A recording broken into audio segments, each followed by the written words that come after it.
Hello everyone, good morning. दोस्तों, जैसा कि आप कह रहे थे कि सर अर्धवार्षिक परीक्षा के लिए आप जो है वो पॉलिटिकल साइंस का एक पेपर लाइए। तो ये जो है अर्धवार्षिक परीक्षा का 2022 की जो अर्धवार्षिक परीक्षा आयोजित हो रही है उसके लिए क्लास 12th का पॉलिटिकल साइंस का प्रश्न पत्र है और इसका हम यहाँ पर करेंगे सॉल्यूशन। तो सबसे पहले हम करेंगे खंड अ का सॉल्यूशन और खंड अ में जो है वो सारे के सारे टाइप के जो प्रश्न है वो हम करेंगे। इसकी पीडीएफ आपको हमारे व्हाट्सएप ग्रुप में मिलेगी। व्हाट्सएप नंबर मैं भी दे दूंगा आपको, मुझे वहाँ पर आप मैसेज कर दीजिए, मैं उस ग्रुप में आपको ऐड कर दूंगा। तो पहला प्रश्न ये है कि गुट निरपेक्ष आंदोलन में निम्न में से कौन सा नेता इसकी स्थापना से जुड़ा हुआ नहीं था। ध्यान दीजिए, कई बार क्या होता है कि नई शब्द आता है और उस पर आप लोग ध्यान नहीं देते तो गलत हो जाएगा। तो आप यहाँ पे देख सकते हैं, पहला ऑप्शन है अब्दुल नासिर, दूसरा ऑप्शन है पंडित नेहरू, तीसरा ऑप्शन है सुकर्णो और चौथा ऑप्शन है स्टालिन। तो देखिए, मैं आपको बता दूं कि जो गुट निरपेक्ष आंदोलन शुरू हुआ था तो उसकी स्थापना यानी शुरुआत में जो उसकी स्थापना करी थी उसमें 5 राष्ट्राध्यक्ष सम्मिलित थे, जिसमें भारत के पंडित जवाहरलाल नेहरू, मिस्र के गमाल अब्दुल नासिर, इंडोनेशिया के सुकर्णो, यूगोस्लाविया के टिटो और घाना के वामे एंक्रुमा। तो ये 5 राष्ट्राध्यक्ष थे। इसमें से 3 का नाम तो यहाँ पर आया है, आप देख सकते हैं। अब्दुल नासिर मिस्र के राष्ट्रपति, उस समय राष्ट्रपति थे, और भारत के प्रधानमंत्री पंडित नेहरू जी, और उसके बाद फिर इंडोनेशिया के सुकर्णो। लेकिन दूसरे जो 2 थे ना, उनका नाम नहीं है। तो एक तो थे घाना के वामे एंक्रुमा और दूसरे जो थे यहाँ पे उनका नाम यहाँ पे नहीं है। तो स्टालिन जो है, तो स्टालिन इसमें शामिल नहीं थे, है ना। यूगोस्लाविया के टिटो, तो उनका नाम यहाँ पे नहीं, 2 का नाम नहीं है। तो यहाँ पर सही जवाब ये रहेगा, नहीं के लिए आप लिखेंगे स्टालिन। तो ऑप्शन द इसका सही जवाब है। ऑप्शन द, स्टालिन जो है वो इसमें इसके संस्थापक सदस्यों में शामिल नहीं थे। तो सही जवाब रहेगा ऑप्शन द। नेक्स्ट आगे बढ़ते हैं और दूसरा प्रश्न है, निम्न में से कौन सा अंग संयुक्त राष्ट्र संघ से संबंधित नहीं है। ध्यान रखना, नहीं शब्द पे विशेष ध्यान देना, ये चीज़ कई बार रह जाती है और फटाफट हड़बड़ाहट में आप लोग सही आता हुआ सवाल गलत करके आ जाओगे और फिर घर आकर के कहोगे ये तो मेरे को आता था, फिर पछतावा रहेगा आपके हाथ में। तो नहीं है, मैं आपको बताना, देखिए महासभा बिल्कुल है, संयुक्त राष्ट्र संघ का एक महत्वपूर्ण अंग है, और सुरक्षा परिषद ये भी है, सचिवालय भी है, और वार्सा गुट। तो ये वार्सा गुट जो है ना, ये इसका संयुक्त राष्ट्र संघ का एक विशिष्ट अंग नहीं है या इससे संबंधित नहीं है। वार्सा गुट का आपको पता होगा, रूस ने यानी सोवियत संघ ने 1955 में नाटो के खिलाफ एक सैनिक संगठन बनाया था, तो वो वार्सा गुट है ना। और नाटो की स्थापना अप्रैल 1949 में अमेरिका ने करी थी। इसी के खिलाफ रूस ने वार्सा गुट की स्थापना करी थी। तो इसका सही जवाब रहेगा ऑप्शन द। ठीक है, चलिए ऑप्शन द मैं इसको हटा देता हूं। तो राइट आंसर है ऑप्शन द, इसका सही जवाब है। नेक्स्ट प्रश्न है तीसरा, सार्क संगठन की स्थापना किस वर्ष हुई थी। तीसरा प्रश्न है, सार्क संगठन की स्थापना कब हुई थी। सार्क यानी दक्षेस है ना, दक्षिण एशियाई क्षेत्रीय सहयोग संगठन की स्थापना कब हुई थी। तो ऑप्शन 1 है 1990 में, ऑप्शन 2 है 1985 में, ऑप्शन 3 सा है 1980 में, और ऑप्शन द है 1982 में। तो देखिए, इसका सही जवाब रहेगा ऑप्शन ब, 1985 में। 1985 में सार्क की स्थापना हुई थी। आपको पता होगा 8 दिसंबर 1985, सन याद रखिएगा, 8 दिसंबर 1985 को ढाका में, बांग्लादेश की राजधानी ढाका में सार्क की स्थापना हुई थी। और शुरुआत में इसके 7 सदस्य राष्ट्र थे, भारत, पाकिस्तान, बांग्लादेश, है ना, भारत, पाकिस्तान, बांग्लादेश, नेपाल, भूटान, म्यांमार और श्रीलंका, और बाद में अफगानिस्तान को इसमें जोड़ दिया। तो वर्तमान में 8 इसके जो है वो सदस्य राष्ट्र हैं। ठीक है, 8 सदस्य राष्ट्र हैं। इसकी स्थापना 8 दिसंबर 1985 को ढाका में हुई थी। तो इसका सही, ये एक आर्थिक और राजनीतिक संगठन है, इस बात का भी ध्यान रखिएगा। सार्क जो है ये क्षेत्रीय देशों का एक आर्थिक और एक राजनीतिक संगठन है। तो इसका सही जवाब रहेगा ऑप्शन ब। नेक्स्ट प्रश्न है चौथा, लेकिन दोस्तों चौथा प्रश्न पढ़ूं और पूरा हम सॉल्व करें इससे पहले मैं बता दूं कि हमारा एक ऐप है एजुकेशन राइज नाम से। आप लोग उसे डाउनलोड करिए अपने मोबाइल में, लिंक इस वीडियो की डिस्क्रिप्शन में आपको मिल जाएगा, और प्ले स्टोर पर भी आप सर्च करेंगे एजुकेशन राइज, सरस्वती माँ की पिक्चर जिस लोगो पे लगी हुई है वो हमारा ऐप है। तो वहाँ पर आपको हमने कई सारे कोर्सेज लॉन्च किए हैं, वहाँ पर हमने मॉडल पेपर्स भी बनाए हैं बोर्ड परीक्षा 2023 के लिए, और मात्र 20 रुपये में हम आपको 10-10 मॉडल पेपर्स दे रहे हैं सब्जेक्ट वाइज, मात्र 20 रुपये में, है ना, एक सब्जेक्ट का मात्र 20 रुपये। तो 20 रुपये आपका है ना बिल्कुल नॉर्मल चार्ज है। तो आप वहाँ पर देखिए बिल्कुल लेटेस्ट पैटर्न के अकॉर्डिंग हमने मॉडल पेपर्स बनाए हैं। इसके अलावा हमने वहाँ पर कोर्सेज भी लॉन्च किए हैं, बिल्कुल मिनिमम से मिनिमम चार्ज पर हम वहाँ पर आपको कोर्सेज अवेलेबल करवा रहे हैं। हमारे कोर्सेज में आपको मिलेंगे ऑनलाइन टेस्ट देने की सुविधा, साथ ही साथ वहाँ पर हमारे सभी वीडियोस की पीडीएफ मिलेगी। उसके अलावा आपको वहाँ पर जो है वो हमारे वीडियो लेक्चर्स भी मिलेंगे और बहुत कुछ मिलेगा। और अभी वहाँ पर इस ऑफ़र चल रहा है, तो ऑफ़र में आपको और विशेष छूट मिल सकती है, आप जाइए एक बार विजिट जरूर करिए। इसके अलावा हमारा टेलीग्राम चैनल है जिसका लिंक भी इस वीडियो के डिस्क्रिप्शन में दिया हुआ है, वहाँ पर एग्जाम से रिलेटेड इन्फॉर्मेशन और पीडीएफ हम वहाँ पर अवेलेबल कराते हैं, तो आप हमारा टेलीग्राम चैनल भी ज्वाइन कर सकते हैं। हमारा व्हाट्सएप ग्रुप है, और हमारे व्हाट्सएप ग्रुप में अगर आप लोग जुड़ना चाहते हैं तो मैं आपको नंबर दे देता हूँ, उस नंबर पे आप मुझे अपना नाम और अपना डिस्ट्रिक्ट लिख करके व्हाट्सएप मैसेज कर दीजिएगा। नंबर नोट करिए 9079622989। ठीक है, चलिए आगे बढ़ते हैं। मैं आगे एक बार फिर से आपको नंबर दे दूंगा। तो चौथा प्रश्न है कि 1969 के राष्ट्रपति के निर्वाचन में कौन कांग्रेस की तरफ से अधिकृत उम्मीदवार थे? ऑप्शन 1 है शंकर दयाल शर्मा, ऑप्शन बी है वीवी गिरी, ऑप्शन स है नीलम संजीव रेड्डी, और ऑप्शन द है जेल सिंह।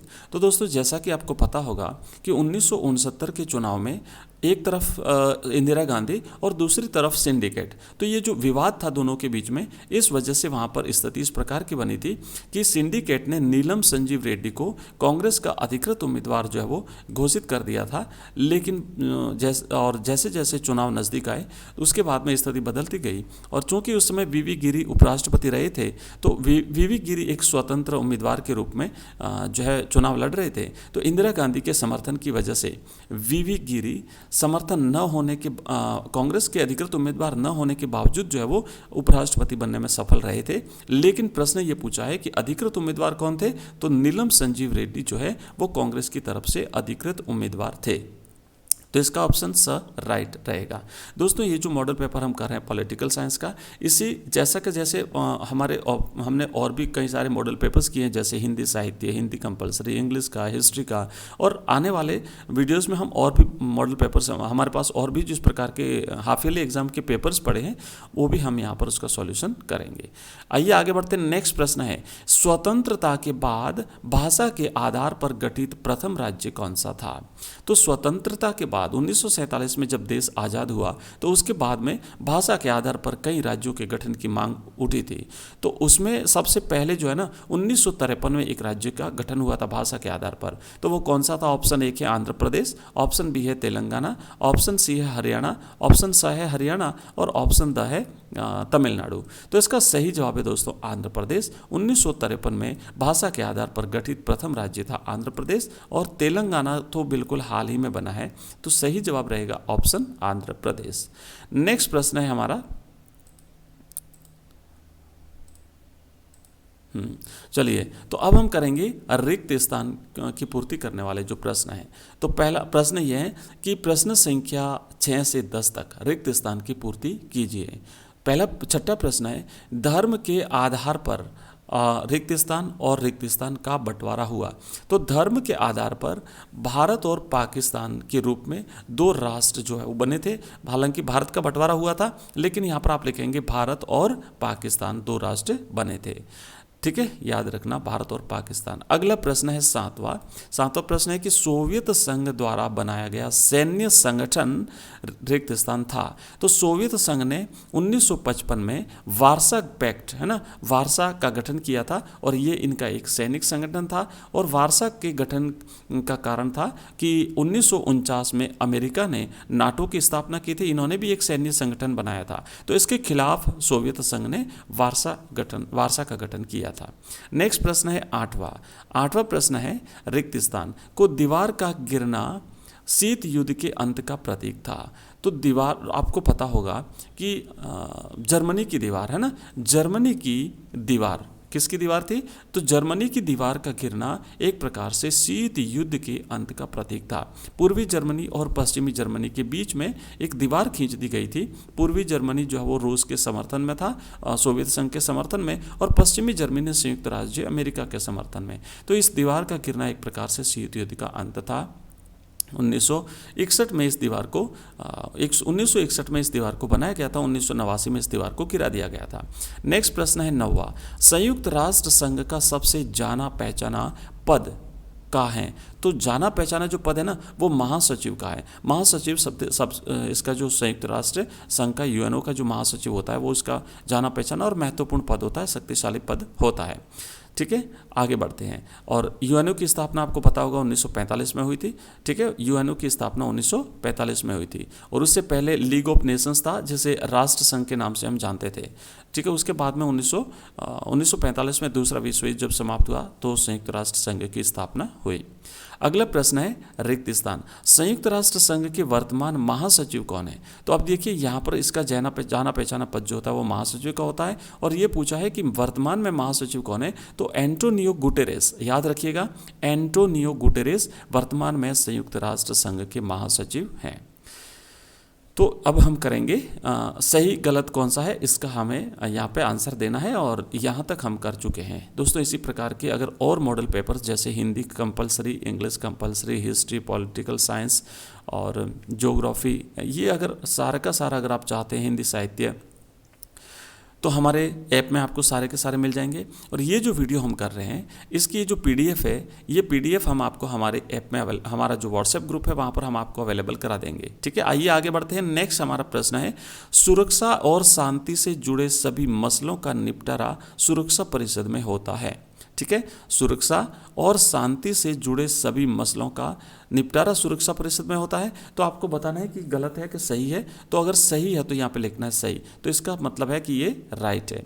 नेक्स्ट है, शीत युद्ध ने हथियारों की होड़ शुरू की। तो बिल्कुल सही है कि जो शीत युद्ध के दौरान अमेरिका और सोवियत संघ दो गुट बन गए थे, और ये गुट आपस में इन्होंने क्या किया था कि लगातार हथियारों को जमा करते गए थे एक दूसरे के खिलाफ युद्ध के लिए। तो इसका सही जवाब है कि हथियारों की होड़ को इन्होंने बढ़ावा दिया था।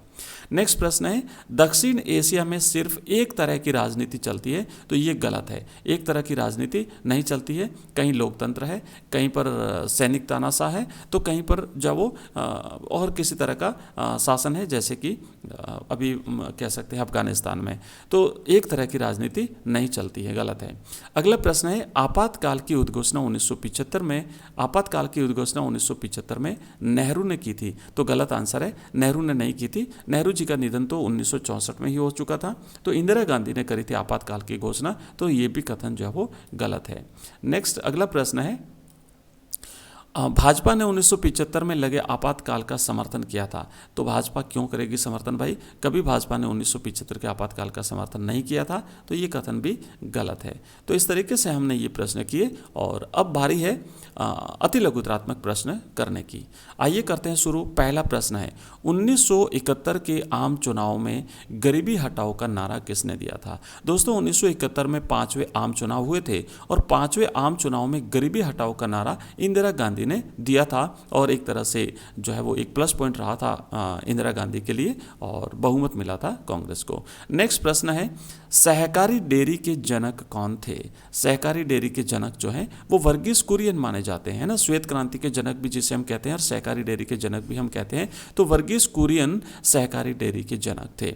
नेक्स्ट प्रश्न है 18वां, स्वतंत्र पार्टी के संस्थापक कौन थे? तो स्वतंत्र पार्टी एक राजनीतिक दल था, और इसकी स्थापना सी राजगोपालाचारी ने करी थी, है ना, चक्रवर्ती राजगोपालाचारी। तो इसका सही जवाब है सी राजगोपालाचारी या चक्रवर्ती राजगोपालाचारी। अगला प्रश्न है, रूस गणराज्य के प्रथम राष्ट्रपति कौन थे? तो दोस्तों इसका जवाब है बोरिस येल्त्सिन। 1991 में जब सोवियत संघ का विघटन हुआ, तो विघटन के बाद जो रूस बना था, तो उस रूस के 1991 में पहले राष्ट्रपति बने थे बोरिस येल्त्सिन, जो 1999 तक इस पद पर रहे थे। ठीक है, तो पहला इसका सही जवाब रहेगा बोरिस येल्त्सिन। और अगला प्रश्न है संयुक्त राष्ट्र संघ का मुख्यालय कहाँ पर है? तो दोस्तों यूएनओ का मुख्यालय संयुक्त राज्य अमेरिका के न्यूयॉर्क शहर में स्थित है। तो इसका आंसर आप लिखेंगे संयुक्त राज्य अमेरिका के न्यूयॉर्क शहर में यूएनओ संयुक्त राष्ट्र संघ का मुख्यालय है। तो ये तो हमने किया है कंप्लीट, खंड अ को हम कंप्लीट किया है, और बाकी का जो खंड ब है इसको हम नेक्स्ट वीडियो में लेंगे, क्योंकि वीडियो काफ़ी लंबा हो जाएगा। तो मैं आपको दिखा देता हूँ यहाँ पे प्रश्न, उसके बाद ब और स जो है हमारा दोनों, ये हम नेक्स्ट वीडियो में लेंगे। दोनों दोस्तों हाफ ईयरली परीक्षा के लिए, अर्धवार्षिक परीक्षा 2022 के लिए ये एक पेपर है अर्धवार्षिक परीक्षा का, और इसी प्रकार आने वाले समय में हम और अर्धवार्षिक परीक्षा के पेपर्स आपको अवेलेबल कराएंगे। तो मैं पढ़ के एक बार आपको खंड ब बता देता हूँ, आप लोगों ने अभी तक पढ़ लिया होगा। तो पहला है स्वतंत्र भारत के समय कौन कौन सी प्रमुख चुनौतियाँ थी, राज्यों के पुनर्गठन हेतु क्या आधार बनाया गया, उसके बाद सिंडिकेट क्या थी, इसके प्रमुख नेता का नाम लिखिए, हरित क्रांति क्या थी, हरित क्रांति के 2 सकारात्मक परिणाम लिखिए, शीत युद्ध के दौरान भारत की अमेरिका और सोवियत संघ के प्रति विदेश नीति क्या थी, उसके बाद है सुरक्षा परिषद के कार्य लिखिए, ग्रैंड अलायंस से आप क्या समझते हैं, है ना। उसके बाद है कि दक्षिण एशिया से आप क्या समझते हैं, और इसमें शामिल विभिन्न देशों के नाम बताइए। उसके बाद प्रश्न 28 से 30 है, निम्न बिंदुओं पर टिप्पणी लिखिए। पहला है बॉम्बे प्लान है, योजना आयोग है, जैसे अभी वर्तमान में नीति आयोग है, उसके स्थान पर पहले योजना आयोग था, और गैर कांग्रेसवाद है, ऑपरेशन फ्लड है, ठीक है। और अथवा में आपको करना विश्व व्यापार संगठन, महासभा, और सोवियत प्रणाली, और परमाणु अप्रसार संधि NPT, ठीक है। उसके बाद सोवियत संघ के विघटन के कारणों का विस्तार से वर्णन कीजिए, अथवा सोवियत संघ के विघटन की परिणतियों का मूल्यांकन कीजिए। और अंतिम प्रश्न है सोवियत संघ के प्रमुख अंगों का उल्लेख करते हुए सुरक्षा परिषद के कार्य लिखिए, और संयुक्त राष्ट्र संघ में सुधार के लिए सुझाए गए उपायों का वर्णन कीजिए। तो ये सारे के सारे प्रश्न हम नेक्स्ट वीडियो में देखेंगे। तब तक के लिए बाय दोस्तों, थैंक यू, धन्यवाद इस वीडियो को देखने के लिए। मिलते हैं नेक्स्ट वीडियो में, थैंक यू।